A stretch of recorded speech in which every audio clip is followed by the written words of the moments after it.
पुष्पनते, कोई तारीनते और कोई खुशी के आंसूनते और भारत माँ के शेर को स्वागत कर रहे हैं। बिरज में हो रही जय जयकार, बिरज में मोदी आयो है, बिरज में हो रही जय जयकार, बिरज में मोदी आयो है। मोदी जी को जय श्री राम, मोदी जी को जय श्री राम। 1 2 3 4, 1 2 3 4। देखो देखो कौन आया, देखो देखो कौन आया। इसी के साथ ही मैं माननीय मुख्यमंत्री जी से मोदी मोदी मोदी मोदी मोदी मोदी मोदी मोदी मोदी मोदी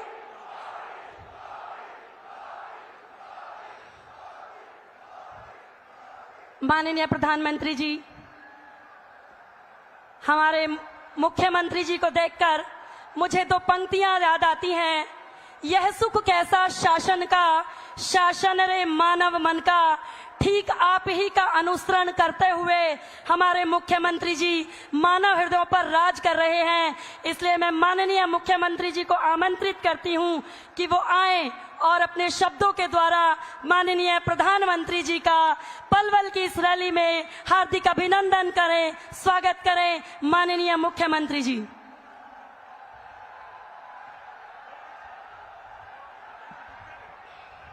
क्वार के यह महीना में ब्रिजमंडल में बाजरे की खूब खेती है रही है और यह अन्न श्री है। भेंट करके बाजरे की बालन को बुक्को देके मैं मुख्यमंत्री जी से आग्रह करती हूं कि वो माननीय प्रधानमंत्री जी का स्वागत करें। मोदी जी को जय श्री राम, मोदी जी को जय श्री राम, मोदी जी को जय श्री। प्रदेश अध्यक्ष जी से आग्रह है कि वो पटका पहनाकर माननीय प्रधानमंत्री जी का स्वागत करें।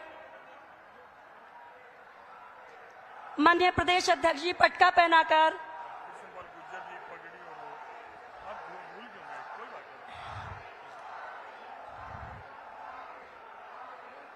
इसके पश्चात मैं सम्मानित केंद्रीय मंत्री माननीय श्री कृष्णपाल गुर्जर जी और मुख्यमंत्री जी से आग्रह करूंगी कि आप हरियाणा की शान पगड़ी पहनाकर माननीय मुख्यमंत्री जी का इस सभागार में स्वागत करें।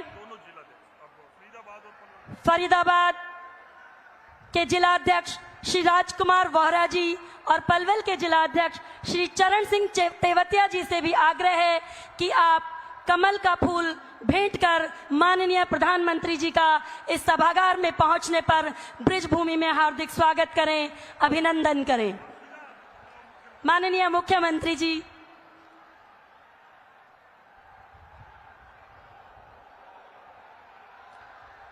भारत माता के। एक जोरदार जयकारे के साथ आज हमारे बीच में दुनिया के सबसे लोकप्रिय नेता, भारत के यशस्वी प्रधानमंत्री इस ब्रज की भूमि पर आए हैं। एक जोरदार जयकारे के साथ भारत माता के। आज हम सब का परम सौभाग्य है, आदरणीय प्रधानमंत्री जी एक बार फिर हरियाणा में आपका स्वागत है, अभिनंदन है। आपने हरियाणा चुनाव का शंखनाद कुरुक्षेत्र से किया था और आज ब्रज की इस पावन भूमि पर हम जनता का आशीर्वाद लेने के लिए यहां आए हैं। इस ब्रज भूमि में आने पर पूरे हरियाणा की ओर से आपको जय श्री कृष्णा। चुनाव के 4 दिन बचे हैं।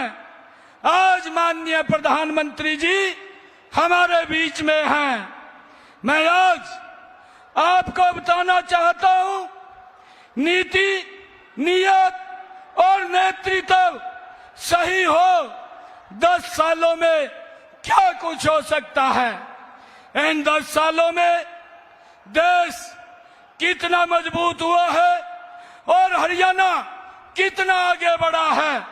माननीय प्रधानमंत्री जी, मैं पिछले लगभग 6 महीने से लगातार लोगों के बीच जा रहा हूं, उनसे मिल रहा हूं, और मैं जब किसी गरीब के घर जाता हूं, उनका आशीर्वाद लेने के लिए मैं वो बताना चाहता हूं।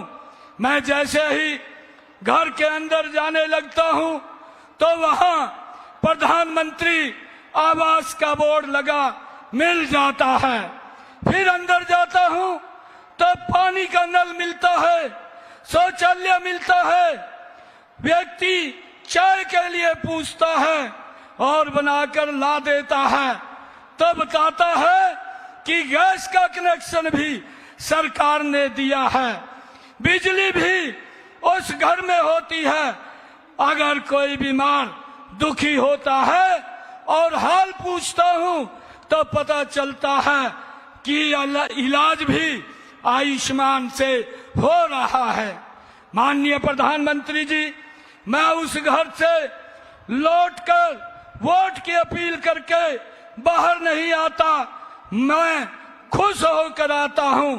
आपके नेतृत्व में हमने उस गरीब के जीवन को बदला है जिसे पिछली सरकारों ने उसके हाल पर छोड़ दिया था। माननीय प्रधानमंत्री जी, मुझे खुशी है इस बात की होती है कि हम उस तक पहुंच पाए हैं जिसके पास आजादी के 70 सालों में कोई सरकार नहीं पहुंच पाई थी। माननीय प्रधानमंत्री जी, यह सब 10 सालों में हुआ है। भारतीय जनता पार्टी की सरकार में हुआ है, आपके नेतृत्व में हुआ है। कांग्रेस पूछती है 10 सालों में हरियाणा को क्या मिला। एक एमपी हाईवे कांग्रेस से 10 साल में पूरा नहीं हुआ था। माननीय प्रधानमंत्री जी, 152 D Dwarka expressway, Delhi Mumbai expressway, Dehradun Ambala Delhi expressway और हरियाणा के हर जिले से गुजरता हुआ एक नेशनल हाईवे हरियाणा को दिया है। यह मात्र 10 सालों में हुआ है। माननीय प्रधानमंत्री जी, आज रेवाड़ी में एम्स का काम शुरू हो चुका है, झज्जर में एम्स का कैंसर सेंटर बन चुका है, अंबाला में कैंसर हॉस्पिटल बनकर तैयार है। प्राकृतिक चिकित्सा का सबसे बड़ा केंद्र झज्जर आ गया है। देश की आयुर्वेदिक यूनिवर्सिटी हरियाणा में बनने जा रही है। आज हरियाणा एक हरियाणवी राम का नाम भी लेता है और राम लला के दर्शन भी करने जाता है। यह सब 10 वर्ष के अंदर हुआ है। आदरणीय प्रधानमंत्री जी, आज हरियाणा का लाल सीमा पर जाता है तो पत्थरबाजों के हाथों उसकी जान नहीं जाती है। यह बदलाव पिछले 10 सालों में हुआ है। आदरणीय प्रधानमंत्री जी, यह बदलाव आदरणीय माननीय प्रधानमंत्री जी श्री नरेंद्र मोदी जी के नेतृत्व में और आपके आशीर्वाद से बनी भारतीय जनता पार्टी की डबल इंजन की सरकार के कारण आया है। आदरणीय प्रधानमंत्री जी, कांग्रेस यह सब करना तो दूर, इन कामों की कल्पना भी नहीं कर सकती थी। कांग्रेस एक का एक ही सिद्धांत है। अंग्रेज कहते थे फूट डालो राज करो, कांग्रेस कहती है झूठ बोलो और राज करो। पहले हरियाणा में 7 झूठ की गारंटी दी, लगा कि इससे तो बात बनेगी नहीं। अब तो पूरा का पूरा झूठ की किताब कांग्रेस ने उतारने का काम किया है। माननीय प्रधानमंत्री जी, अब सुना है मोहब्बत की दुकान लेकर दोनों हरियाणा पर्यटन यात्रा पर आए हैं। इनकी मोहब्बत की दुकान ऐसी है कि उसमें नौकरी से लेकर किसानों की जमीन और घोटालों से लेकर आरक्षण तक सब बिकता है, सबकी नीलामी होती है। भाइयों, कांग्रेस और भारतीय जनता पार्टी का सबसे बड़ा अंतर अगर कोई है तो यह है, कांग्रेस के नेता अपने परिवार का घर भरने, हरियाणा को लूटने के लिए आते हैं।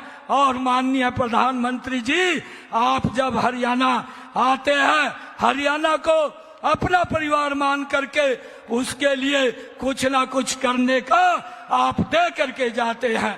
माननीय प्रधानमंत्री जी, आपने 5 तारीख को धारा 370 खत्म की थी और 5 तारीख को ही आपने राम मंदिर का शिलान्यास भी किया था। अब एक और 5 तारीख आ रही है। मैं आपको विश्वास दिलाता हूं कि इस 5 तारीख को हरियाणा तीसरी बार भारतीय जनता पार्टी की सरकार बनाने का इतिहास रचेगा। मैं एक बार फिर हरियाणा की धरती पर आपका स्वागत करता हूं, आपका अभिनंदन करता हूं और आपको पूरे हरियाणा की तरफ से मैं राम राम कहता हूं। बहुत बहुत धन्यवाद।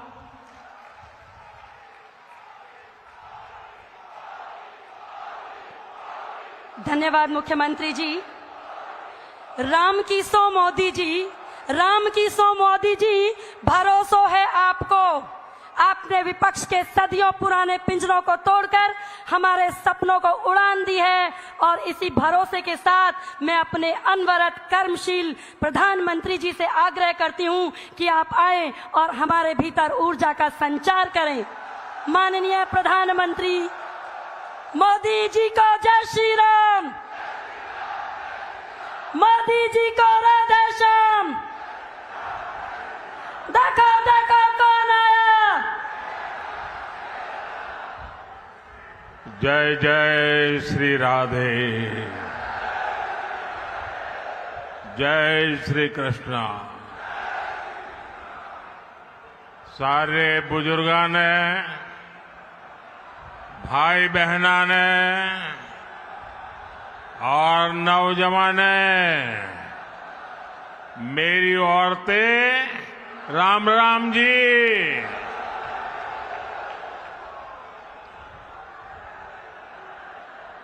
राजा नाहर सिंह और राजा जैत सिंह नागर जी की इस वीर धरा को प्रणाम करता हूं।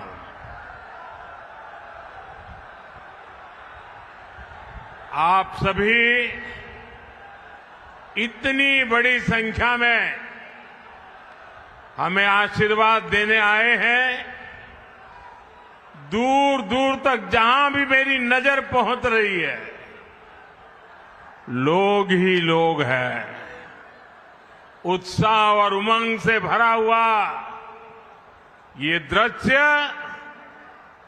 चुनाव के नतीजों का एहसास दिला रहा है।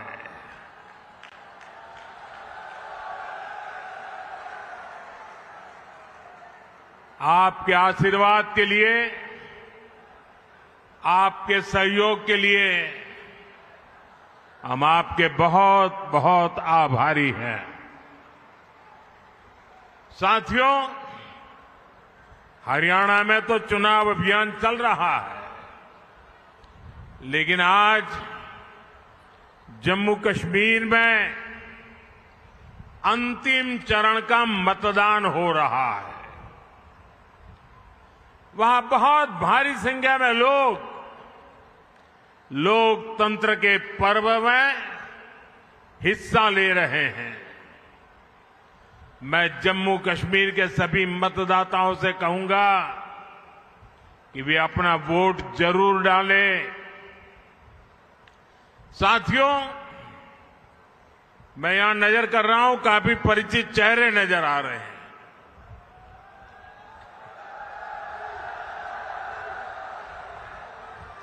साथियों, मैंने एक सामान्य कार्यकर्ता के रूप में लंबे समय तक हरियाणा की जमीनी राजनीति को देखा है। बीते दिनों हरियाणा के अलग अलग क्षेत्र में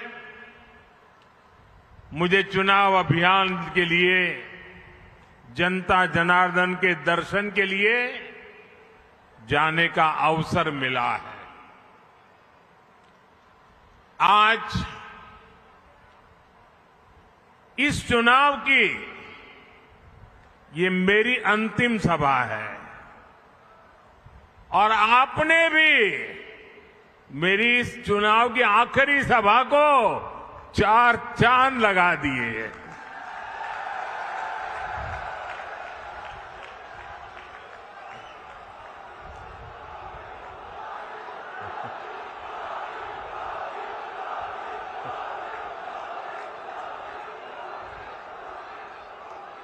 आज गांव-गांव में चारों तरफ भाजपा की लहर है। हर जगह एक ही आवाज गूंज रही है, भरोसा दिल से, भाजपा फिर से। भरोसा दिल से, भरोसा दिल से, भरोसा दिल से। हरियाणा का तो ट्रैक रिकॉर्ड रहा है। केंद्र सरकार में, दिल्ली में जिसकी सरकार रहती है, हरियाणा वहीं रहता है।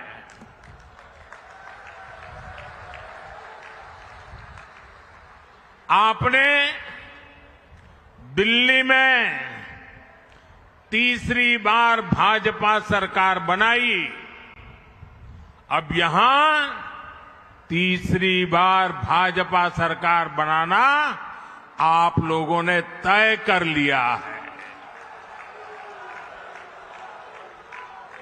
साथियों, हरियाणा की इस धरती ने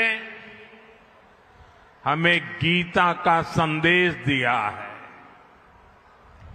हरियाणा ने हमें सिखाया है, काम करो, मेहनत से काम करो। लेकिन कांग्रेस का फॉर्मूला है, न काम करो और न दूसरों को काम करने दो। कांग्रेस की राजनीति केवल झूठे वादों तक सीमित रहती है, जबकि भाजपा की राजनीति मेहनत करना और परिणाम ला करके दिखाना। हम मेहनत पे ध्यान केंद्रित करते हैं, हम परिणाम पर ध्यान केंद्रित करते हैं। और कांग्रेस कभी भी खुद मेहनत नहीं करती। कांग्रेस को लगता था कि 10 साल हो गए, हरियाणा वाले उन्हें थाली में परोसकर सत्ता दे देंगे। यही गलतफहमी कांग्रेस को मध्य प्रदेश में भी थी। वहां भी कांग्रेस के लोग पहले ही जीत का जश्न मनाने लग गए थे, लेकिन वोटिंग के दिन मध्य प्रदेश की जनता ने कांग्रेस को दिन में तारे दिखा दिए, आईना दिखा दिया।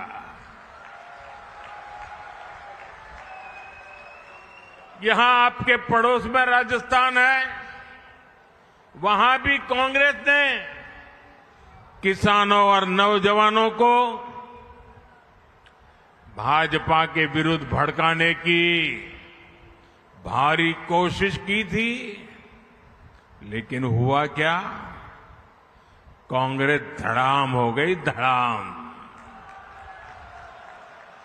अब यहां हरियाणा में भी यही होने जा रहा है, धड़ाम।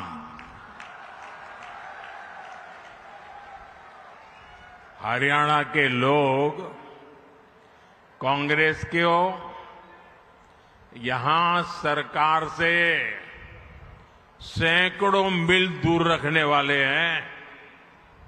साथियों, यहां हरियाणा में कांग्रेस के भीतर जो कलह मची है, हरियाणा के लोग इसे भी देख रहे हैं। कांग्रेस से सबसे अधिक नाराजगी तो दलित, पिछड़े और वंचित समाज की है।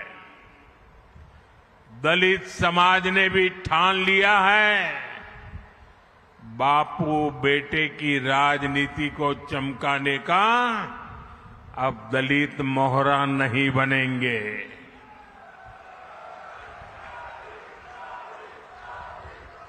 वो देख रहा है कि कैसे भाजपा सबको अवसर दे रही है।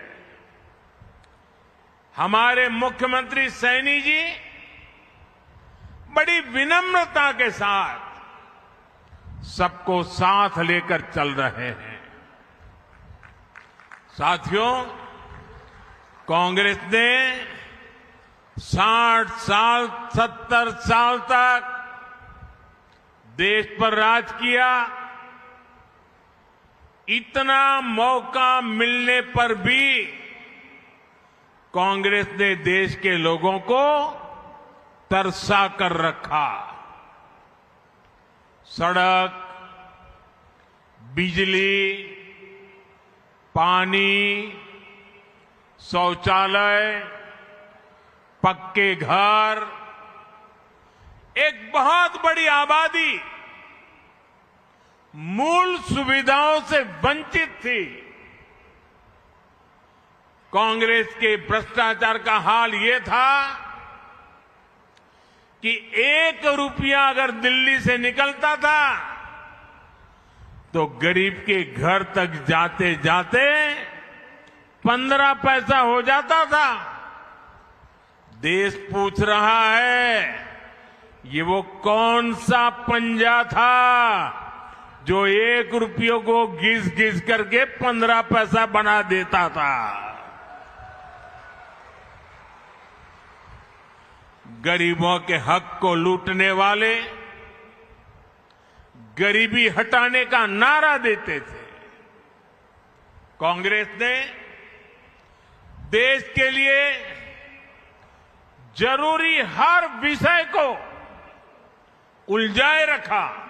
वो उलझाने में एक्सपर्ट रहे हैं। कांग्रेस ने अयोध्या में राम मंदिर नहीं बनने दिया। कांग्रेस ने जम्मू कश्मीर में बाबा साहब आंबेडकर का संविधान पूरी तरह से लागू नहीं होने दिया। उसने हमारी बहनों को संसद और विधानसभा में आरक्षण से वंचित रखा। उसने हमारी मुस्लिम बहनों को 3 तलाक की समस्या में उलझाए रखा। यानी कांग्रेस ने देश की, देशवासियों की समस्याओं का समाधान नहीं किया, बल्कि अपने बेटे बेटी, अपना परिवार, उसको स्थापित करने में ही पूरी की पूरी शक्ति लगा दी। साथियों, आज मैं पूरे देश के सामने, पूरे हरियाणा के सामने एक सवाल रख रहा हूं। आखिर ऐसा क्या है कि कांग्रेस इतना कुछ गलत कर रहे हैं, इतने सारे पाप कर चुके हैं, फिर भी सरकार बनाने के सपने देखते हैं।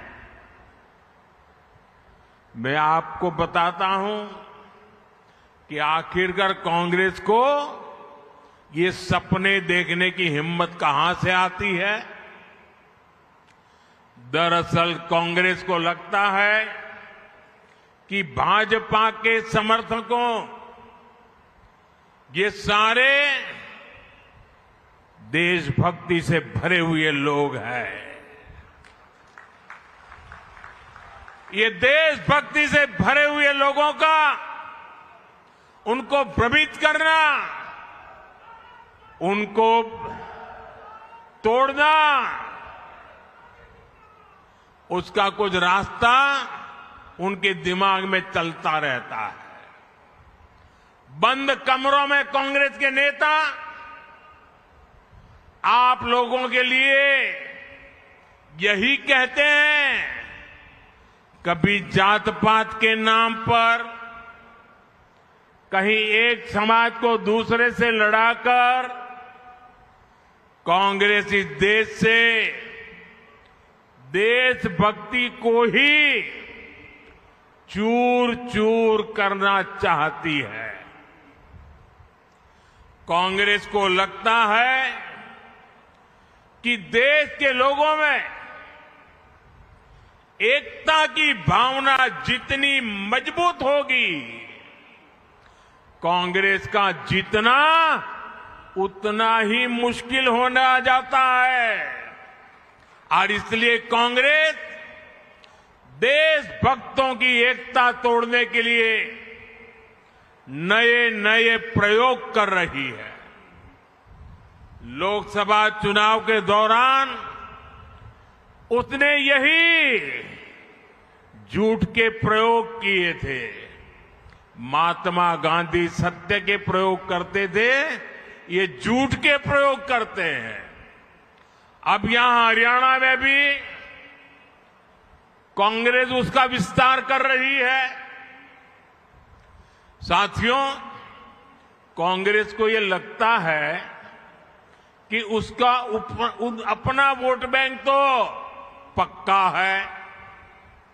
वो सोचती हैं कि बटेंगे, लड़ेंगे वो लोग जो भारत से प्रेम करते हैं।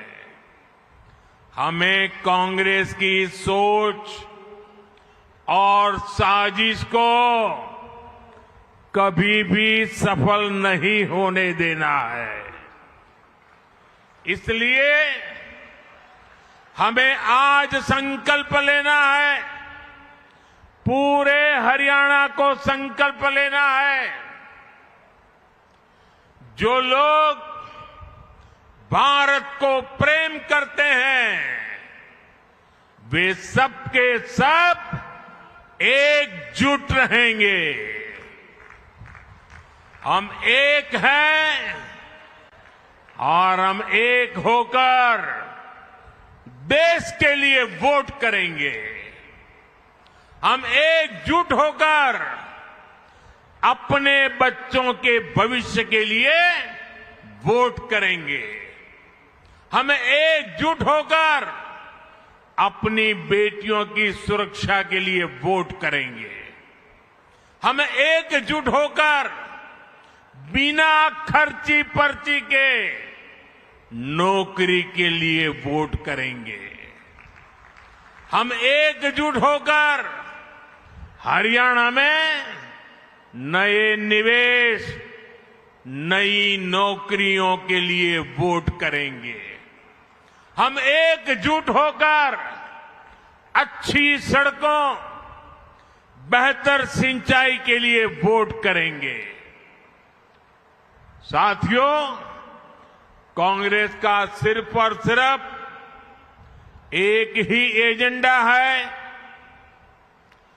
वोट के लिए तुष्टीकरण, ज्यादा से ज्यादा तुष्टीकरण।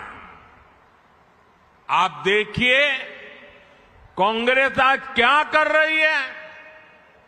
कांग्रेस कहती है और डंके की चोट पर कहती है और करती भी है कांग्रेस कहती है कि वो दलितों और पिछड़ों का आरक्षण खत्म कर देंगे।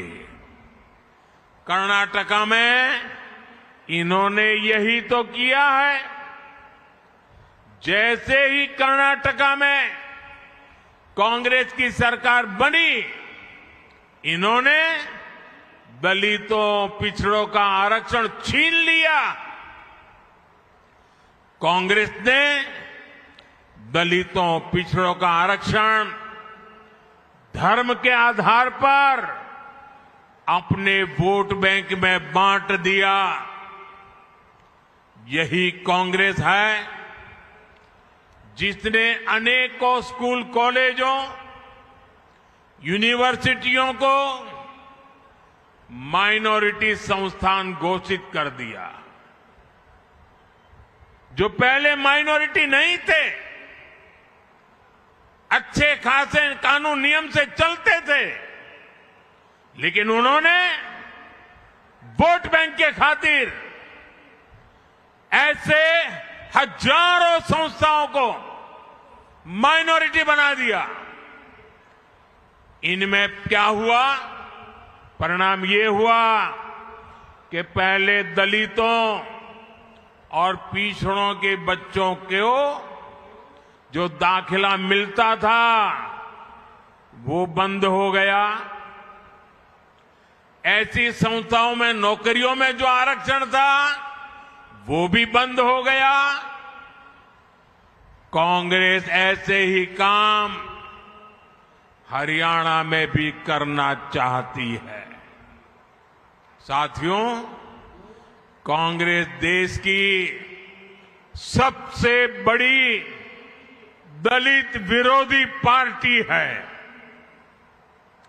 इस पार्टी ने दो बार डॉक्टर आंबेडकर को चुनाव हरवाया।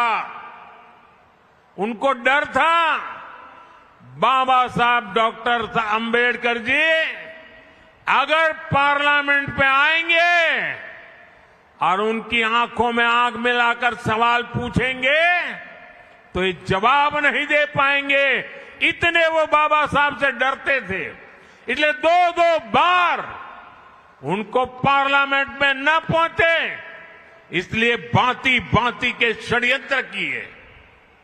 इन्होंने संसद के सेंट्रल हॉल की उनकी तस्वीर तक नहीं लगने दी।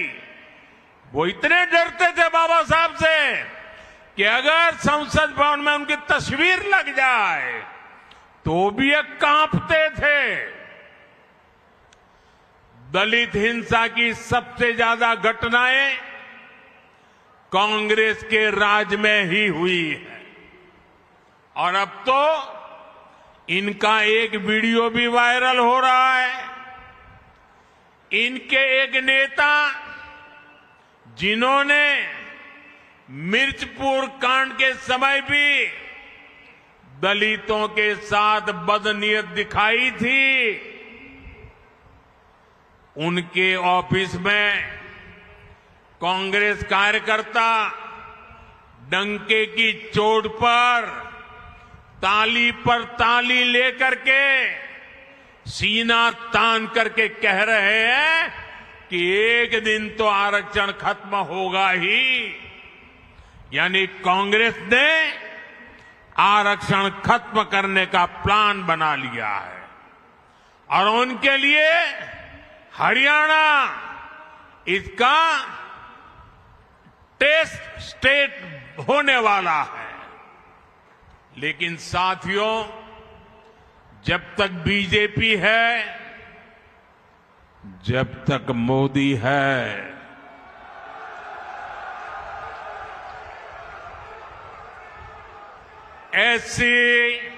एससी और ओबीसी समुदाय को संविधान से मिले आरक्षण का हक कोई नहीं छीन सकता। आपने देखा होगा ये लोग दिन रात मुझे गालियां देते हैं। अब हमारे मुख्यमंत्री जी सैनी जी को भी गालियां देते हैं। हमारा और कोई गुनाह नहीं है। हमारा गुनाह यही है कि हम ओबीसी अति पिछड़ी मां की कोख से पैदा हुए हैं, इसलिए गालियां दे रहे हैं। साथियों, आज की कांग्रेस अर्बन नक्सलियों के शिकंजे में है। दुनिया में जो भारत को बदनाम करने में जुटे हैं, जो हमारे दुश्मनों के एजेंडे को आगे बढ़ाते हैं, कांग्रेस के नेता उनको खुलेआम गले से लगाते हैं। ये अर्बन नक्सली गठजोड़ भारत को कभी भी मजबूत होते नहीं देख सकता। इसलिए ये लोग हमारी सेना पर भी हमला करते हैं। आप देखिए, हमारी सेना ने दुश्मनों को बार बार पीटा, लेकिन कांग्रेस का शाही परिवार दुश्मनों की तारीफ करता है। साथियों, मैं सोशल मीडिया पर कुछ पोस्ट देख रहा था। वहां कांग्रेस को लेकर कुछ लोगों ने कुछ पोस्टर डाले थे। इनमें लिखा था कि कांग्रेस के लोग जोर जोर से कहते हैं कि 370 वापस लाएंगे, लेकिन कांग्रेस ने एक बार भी कभी ये नहीं कहा कि पीओ को वापस लाएंगे। पीओ के वापस लाना उनके मुंह से नहीं निकलता है। कांग्रेस ने देश का मुकुट तोड़ दिया, कश्मीर के भी टुकड़े कर दिए, इतना बड़ा हिस्सा गंवा दिया। ये उस पीओके को वापस लाने की बात नहीं करते, लेकिन ये लोग 370 वापस लाना चाहते हैं। ये बातें आज सोशल मीडिया पर कांग्रेस के लिए लिखी जा रही है। सही में ये देश का दुर्भाग्य है। 370 की वापसी के मुद्दे पर कांग्रेस को कौन उसकी तारीफ कर रहा है? कांग्रेस को पाकिस्तान की सरकार ने भरपूर समर्थन दिया है। अब आप ही बताइए, जो एजेंडा पाकिस्तान को पसंद है, वो कट्टर देशभक्त मेरे हरियाणा के लोगों को क्या कभी भी पसंद आ सकता है? क्या कभी भी पसंद आ सकता है? क्या जो कांग्रेस पाकिस्तान को खुश करती है, वो हरियाणा को कभी भी खुश रख सकती है? क्या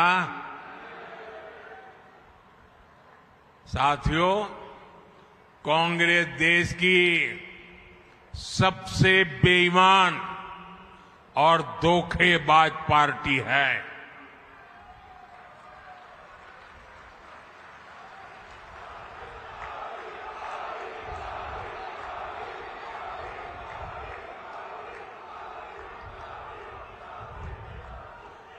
कांग्रेस के धोखों को गिनाऊंगा तो कई दिन निकल जाएंगे। मैं सिर्फ एक उदाहरण देता हूं। कांग्रेस ने देश की रक्षा करने वाले, देश के लिए शहीद होने वाले फौजियों तक धोखा किया। 40 साल तक कांग्रेस ने 1 रैंक 1 पेंशन नहीं दिया। सिर्फ 500 करोड़ रुपए दिखाकर कांग्रेस कहती थी ओआरओपी 1 रैंक 1 पेंशन 500 करोड़। जबकि मैंने रेवाड़ी में वादा किया था आकर के 2013 सितंबर में, और रेवाड़ी की धरती से मैंने कहा था, रेवाड़ी वीरों की धरती है, देश के लिए मर मिटने वालों का ये इलाका है। और तब मैंने कहा था, तब तो मैं चुनाव लड़ रहा था, प्रधानमंत्री नहीं बना था, मैंने कहा था कि मैं वादा करता हूं, मैं 1 रैंक 1 पेंशन लागू करके रहूंगा। और हमने लागू किया, और लागू किया तो फौजी परिवारों को करीब करीब 1.25 लाख करोड़ रुपए दिए।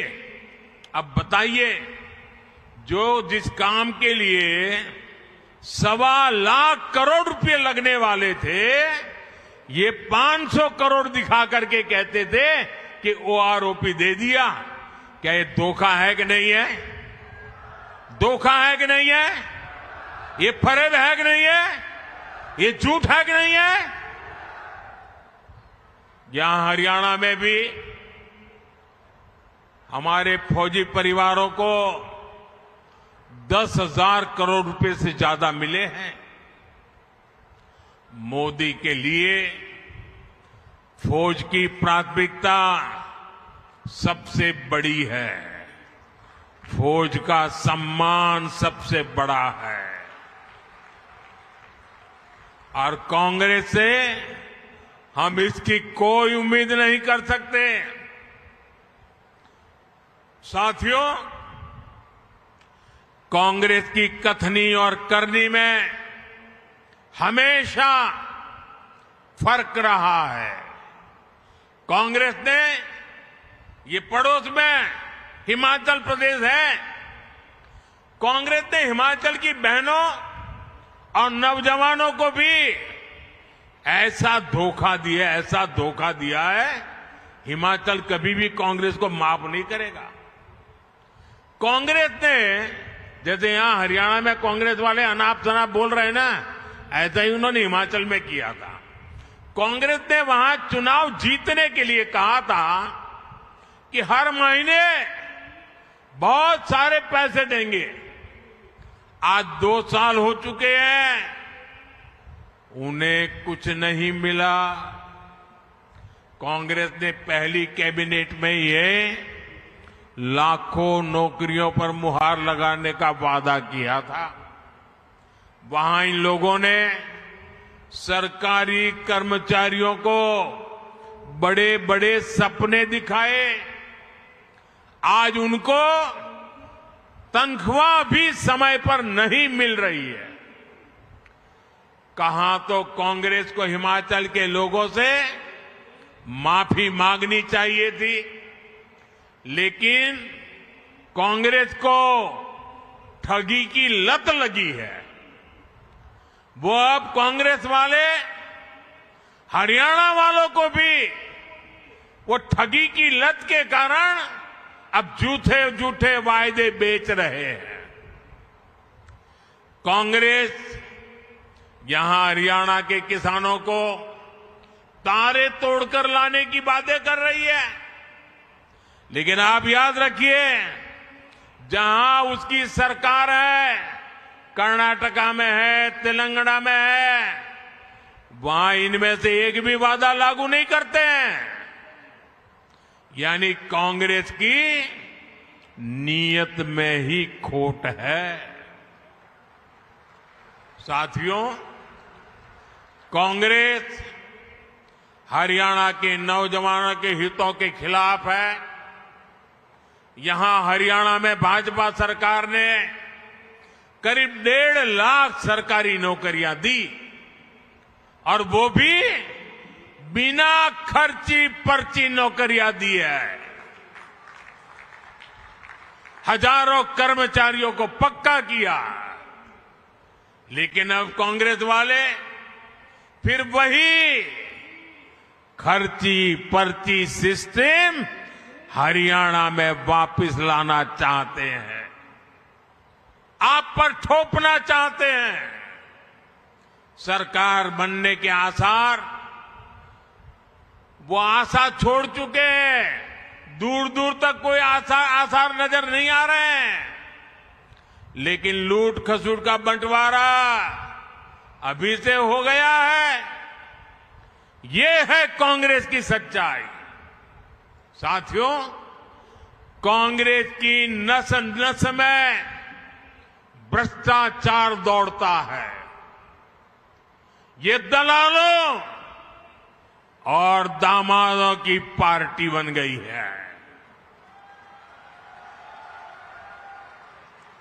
कांग्रेस के राज में यहां जमीन की दलाली करने वाले मालामाल हो गए हैं, या तो दामाद जी मालामाल हो गए हैं। ये दो ही लोग फले फूले हैं। जबकि किसान के नसीब में क्या आया? किसान को तो सिर्फ 2 रुपये का मुआवजा मिला। जो लोग 10 साल पहले हुड्डा जी की सरकार थी ना, हर किसान कहता है कि ये तो 2 रुपया मुआवजे वाली बड़ी आफत आई, और किसानों के घर में चेक पहुंचा क्या? 2-2 रुपया का चेक। और उस सरकार की पहचान थी किसानों के घर में, किसानों के दिल में, कि 2 रुपया मुआवजे वाली सरकार है। जबकि भाजपा सरकार हजारों रुपये का सम्मान निधि सीधी उनके बैंक के खाते में पहुंचाती है। प्राकृतिक आपदा होती है तो सही मुआवजा देती है।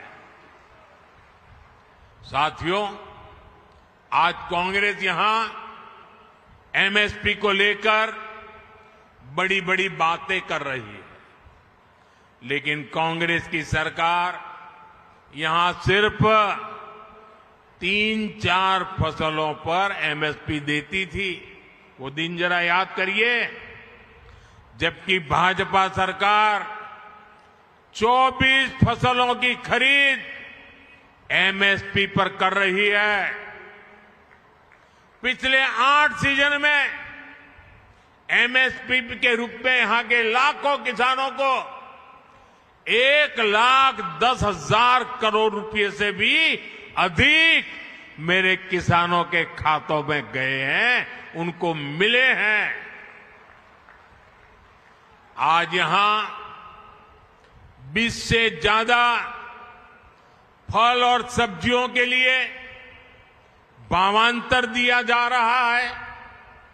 बाजरा और सूरजमुखी के लिए भी 900 करोड़ रुपए से अधिक इसका भावांतर दिया जा गया है।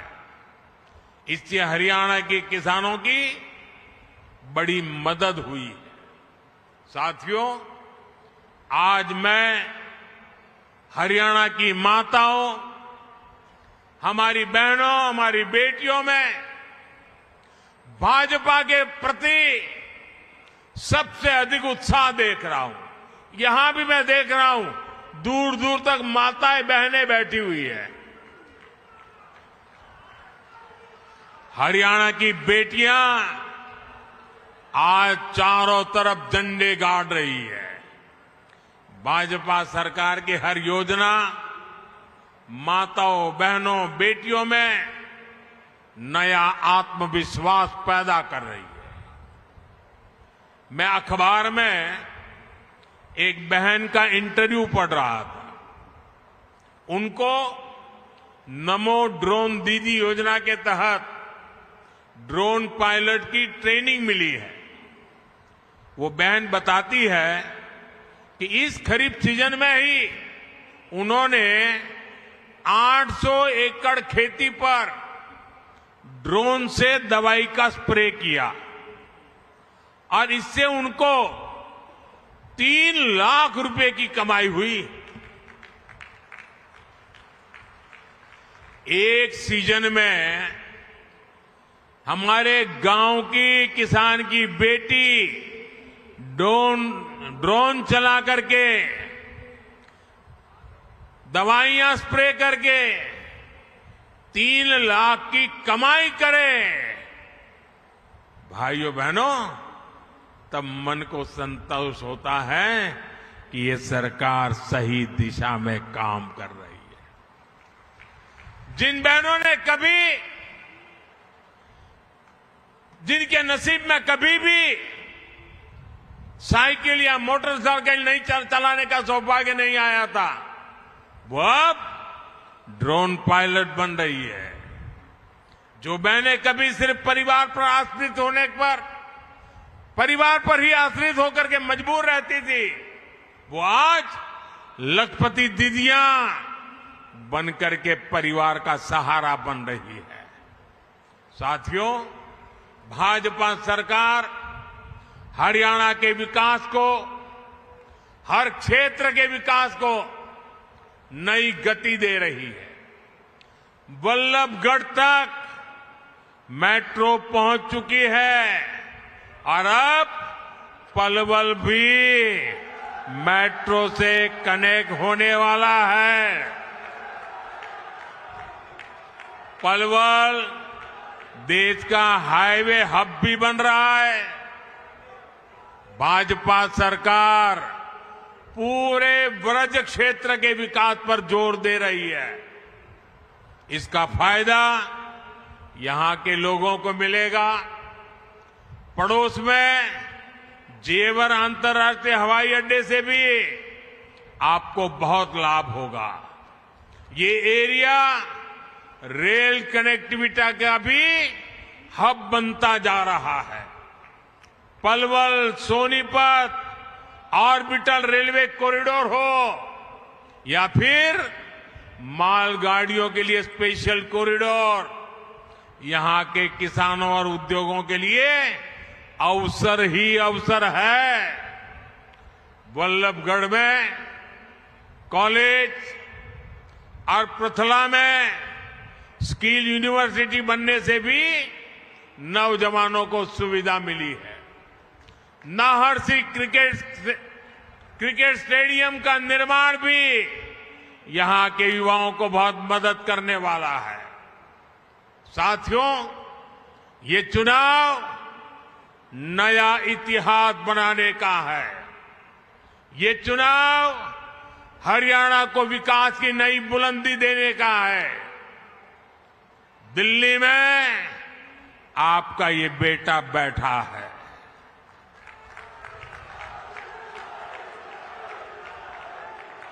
आप यहां तीसरी बार भाजपा सरकार बनाइए।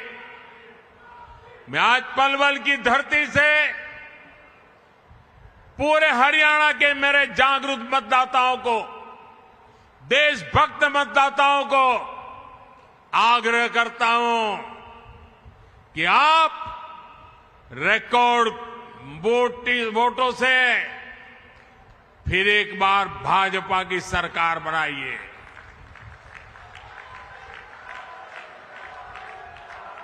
हरियाणा के तेज विकास की गारंटी ये मोदी की गारंटी है। फरीदाबाद हो, पलवल हो, मेवात हो, गुड़गांव हो, भाजपा के हर उम्मीदवार को आपको भारी बहुमत से विजयी बनाना है। मैं सभी उम्मीदवारों से आग्रह करता हूं, जरा आगे खड़े हो जाए सभी उम्मीदवार जो चुनाव लड़ने वाले हैं, वो जरा आगे आ जाएं। आप सबके आशीर्वाद मेरे इन सभी साथियों को दीजिए। मुझे आपकी सेवा करने का मौका दीजिए। मैं फिर एक बार इतनी बड़ी तादाद में आशीर्वाद देने के लिए आए, मैं सर झुका करके आपका नमन करता हूं, आपका अभिवादन करता हूं। मेरे साथ बोलिए भारत माता की। दोनों हाथ ऊपर करके पूरी ताकत से आवाज दीजिए, भारत माता की, भारत माता की, भारत माता की, भारत माता की, भारत माता की। बहुत बहुत धन्यवाद।